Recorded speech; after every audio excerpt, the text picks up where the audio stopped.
Graças a Deus, queridos irmãos, pastor Anderson novamente aqui. Vamos dar continuidade à nossa matéria Teontologia, a Doutrina de Deus. Hoje com a aula número 3, a questão do ser de Deus. É óbvio que com uma aula tão curta e objetiva como essa, nós não podemos estancar um assunto tão extenso como esse, então nós vamos apresentá-lo de maneira objetiva, tá bom?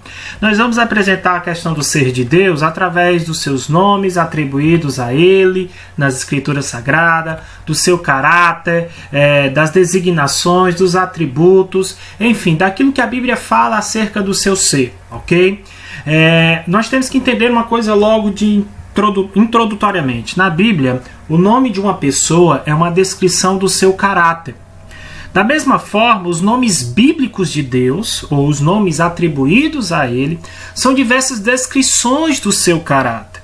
Usando um termo mais técnico, podemos dizer que em tudo que as Escrituras dizem a respeito de Deus, usa-se linguagem antropomórfica. Essa palavra em antropomórfica é a junção de duas palavras. Antropo, que dá origem até à antropologia, que fala acerca do homem, e mórfica, de formar, de forma. Então é uma linguagem em forma humana, ou seja, é uma linguagem que fala de Deus em termos humanos, ou seja, Deus, em sua sabedoria, já que a Bíblia foi escrita por homens, inspirada por Deus, mas escrita por homens porque foi escrita para homens. Então tinha que ter uma linguagem humana para que o ser humano compreendesse. Então Deus, em sua sabedoria, permitiu que o homem o descrevesse usando a linguagem que lhe é própria, ok? Então, cada descrição de cada um dos atributos divinos deve ser compreendida à luz de tudo o mais que as Escrituras nos dizem sobre Deus. Senão nós podemos cometer alguns equívocos e entender erradamente o caráter de Deus.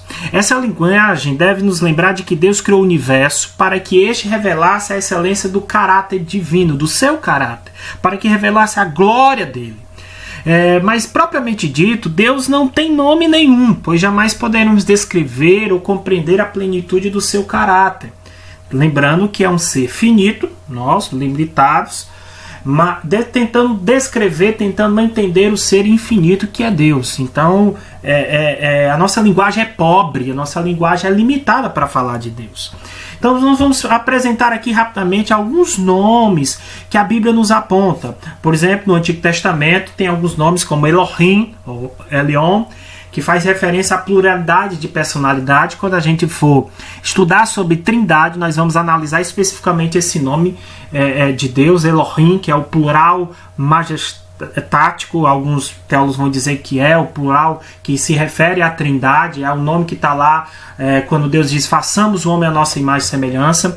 Adonai, que é um título, um senhor, é um nome título, digamos assim, significa Senhor, usado até para substituir Yahvé, ou Javé, como expressão judaica de reverência, significa Senhor. Yanoá, ou Javé, aquele que existe, o nome próprio do único Deus verdadeiro, o nome impronunciável. Algumas pessoas divergem muito dessa questão do nome de Deus. Será se o nome se perdeu? Alguns dizem que se perdeu com o passar do tempo, outros dizem que não, mas não há um consenso entre os estudiosos. Outro nome que nós podemos apontar aqui no Antigo Testamento é El Shaddai. E é interessante, eu queria fazer só uma aplicação aqui desse nome Shad, que significa seio, e Shaddai é a forma plural. Ou seja, quando a Bíblia fala de El Shaddai, na figura de um Deus que significa todo-poderoso, é no sentido daquele que é poderoso para sustentar.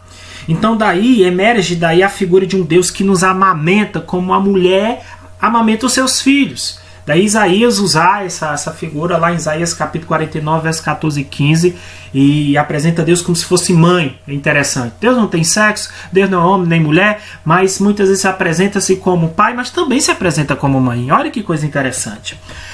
Os nomes de Deus no Novo Testamento, existem alguns como Theos, que é o que dá origem a muitos nomes das nossas matérias aqui, significa Deus no Novo Testamento, é o equivalente para Elohim no grego, passando do hebraico para o grego. Kyrios, ou Kairos, que significa Deus Todo-Poderoso, Senhor, equivalente a Yahvé. E Pater, que significa Pai, tá bom?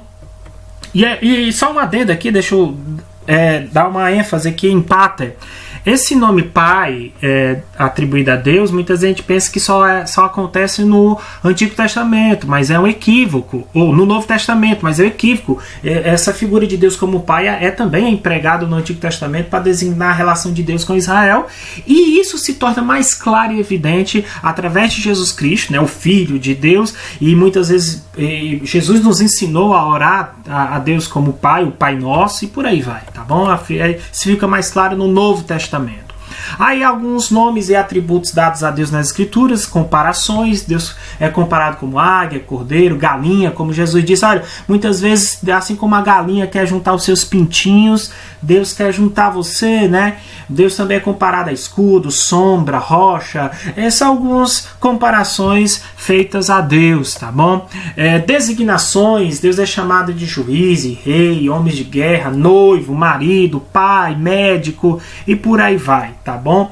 São algumas comparações em nomes e designações como essas, por exemplo, descrições de Deus. Deus é descrito como alguém capaz de saber, de lembrar, de ver, pôr à prova, permanecer. Então são algumas descrições do caráter de Deus que apontam para o caráter de Deus, tá bom?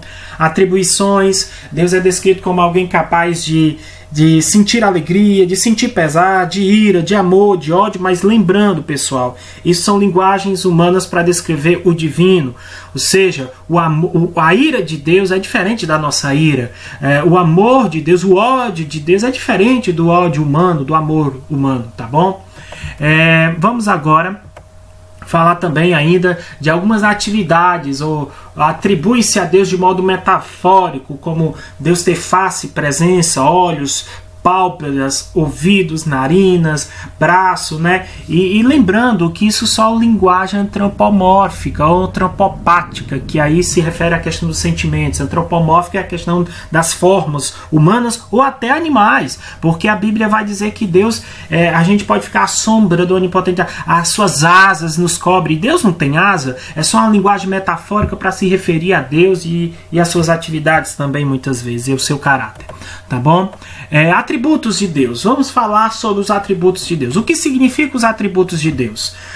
Da palavra vem do latim, atributo, que significa aquilo que é próprio de uma pessoa ou coisa, né? Sendo Deus um ser com personalidade, podemos entender que seus atributos são qualidades inerentes à sua pessoa. E a gente, a título de ser mais objetivo, existem outras divisões, mas nós vamos usar essa divisão que eu acho mais simples e mais clara, que é os atributos comunicáveis, dividir os atributos de Deus entre comunicáveis e incomunicáveis, que isso é bem fácil de se entender. Os atributos comunicáveis são aqueles atributos que Deus possui, mas que ele comunica a nós também, ou seja, que nós também podemos possuir. Ou seja, Deus ama, sim, e nós também podemos amar, também somos capazes de amar. Por isso que o amor é um atributo comunicável, compartilhado. Conhecimento, Deus tem conhecimento e o conhecimento de Deus é infinito. Nós também somos capazes de alcançar o conhecimento, sim, de maneira limitada, mas também somos capazes de alcançar conhecimento. Logo, conhecimento é um atributo comunicável. Misericórdia também, justiça, e existe outros, uma lista enorme de atributos comunicáveis e também comunicáveis, que nós vamos falar agora na sequência, mas só que o tempo não nos permite falar mais. Atributos incomunicáveis são aqueles que pertence somente a Deus, como a independência, ou seja, Deus não depende de nada.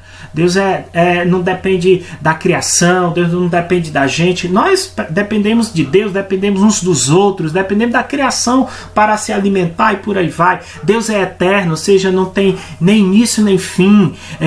Imutabilidade, Deus não muda e a gente vive mudando. A onipresença, Deus está presente em todos os lugares, ou seja, existem vários atributos que são incomunicáveis, ou seja, só pertence a Deus, só Deus possui essa característica, tá bom?